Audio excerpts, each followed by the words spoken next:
Hello, my name is Sally Marie Gimmon, and I'm the owner of the TrustIsYou.com. I thank you for watching this video because I want to teach as many investors as possible to save as much money as possible. Today, I'm going to have a conversation, the difference between short-term capital gains and long-term capital gains. Again, I'm going to read this statement to you that everyone should know. This is from the IRS Tax Tip 2003-29. It states almost everything you own and use for personal purpose, pleasure, or investment is a capital asset. Talk about a very broad number. That's a little bit scary.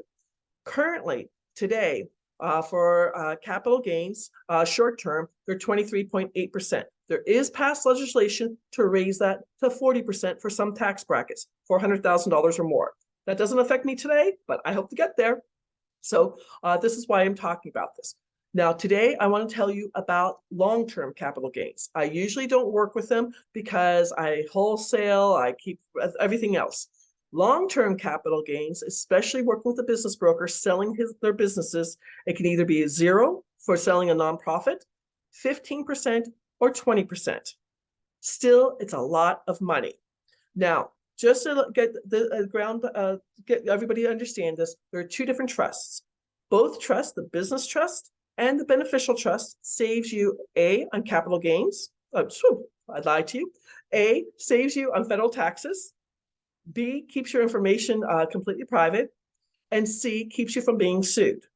The business trust, for my family, we have my brother's brewery in it. We have my sister-in-law's landscaping design company in it. I have 3 businesses in my business trust. That's the one business trust. And then the beneficial trust is helping investors save in 5 categories. The beneficial trust saves capital gains, defers capital gains into infinity, interest income into infinity, dividend income into infinity, rent rolls, taxes on rent rolls, and also royalties. So the beneficial trust helps people save money that way.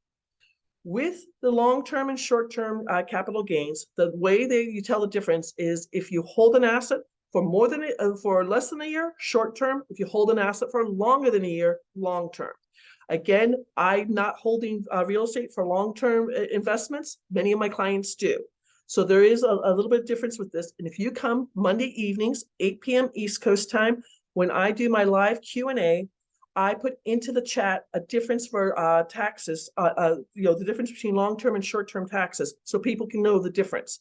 Usually what I discuss is capital gains at 23.8%. I know that gets confusing, but when you're on TikTok and you have 15 seconds, you don't have very much time to talk about things. So again, working with this business broker, the case that we just finished, he has 2 gentlemen. They have 2 car washes in Ohio. They're selling both car washes and they're going to make $2 million. I am not a CPA, and I told them this. I don't know if they're going to be paying 15% or 20%. If they pay 15%, they'd be paying $300,000 in capital gains. If it's going to be 20%, it'd be $400,000. We did have a conversation saying, hey, you only just need one trust and both of you are in your own silos, or we can do with a different trust for each one. Both gentlemen decided they want their own trust. They do understand the trust, both the beneficial and the business trust. The full name of it is an irrevocable that goes generation to generation. 95% of the trusts only go end when somebody passes away. You're trying to avoid probate. So irrevocable, complex, it can hold money from month to month, year to year, everything like that. Discretionary means that whoever is a trustee can make the rules. Non-grantor makes it 100% private. You're going to have somebody who is not a beneficiary and somebody who is not an investor. So neither one of these gentlemen who own the car washes are going to be the non-grantor for the other person. Just too much information there.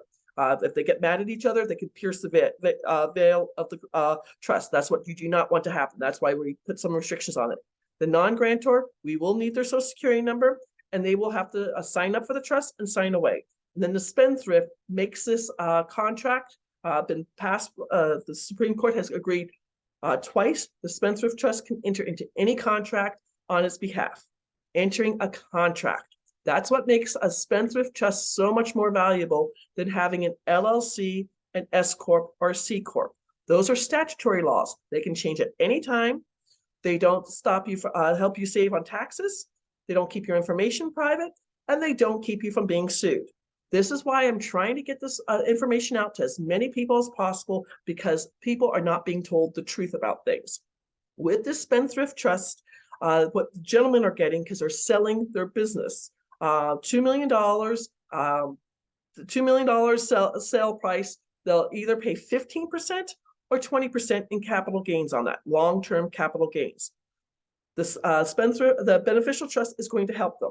One of the gentlemen wants to get involved in real estate. That's all he needs is the Beneficial Trust. The other gentleman wants to get into another business. He's talking about starting up another car wash on his own.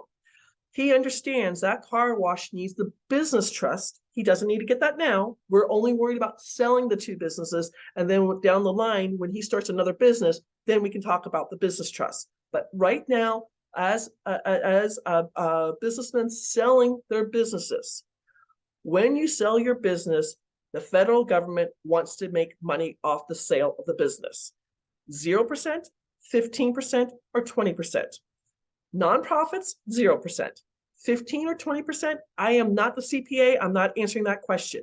When you start the trust, you will get your 1041. When the trust files a 1041, federal 1041, we have CPAs who will set that up for you, and they will answer those questions for you. It's not my job to answer that. I'm just selling the trust. I hope this has been helpful. Again, this is Sally Gimmon. The website is thetrustisyou.com. When you go there, you can download a free PDF that discusses the trust and about how I'm saving money in my real estate and saving money with my crypto. Please look it over. It also gives you the breakdown between a business trust and a beneficial trust. There is a distinct description between that. I do go live every Monday evening, 8 p.m. East Coast time. I go over the slides very quickly, and then it becomes a Q&A. I want to answer all these questions because it is a cost. There is a large cost to do the trust. It's a one-time cost. After that, you're set up for life. So with what I have for my family, I have both the business trust and the beneficial trust. All my brothers, my sister-in-laws, and all my nieces and nephews. Ooh, I have a bunch of them. I have 9 nieces and nephews. They're all in both beneficiaries of all the trusts. The one thing the trust does not help is with W-2 income, but that is okay. That is a whole nother conversation. I hope this has been helpful. Again, this is Sally Marie Gimmon. The website is thetrustisyou.com. There is a free PDF to learn more, or you can set up a meeting with me. I hope you have a wonderful day. Take care. Bye-bye.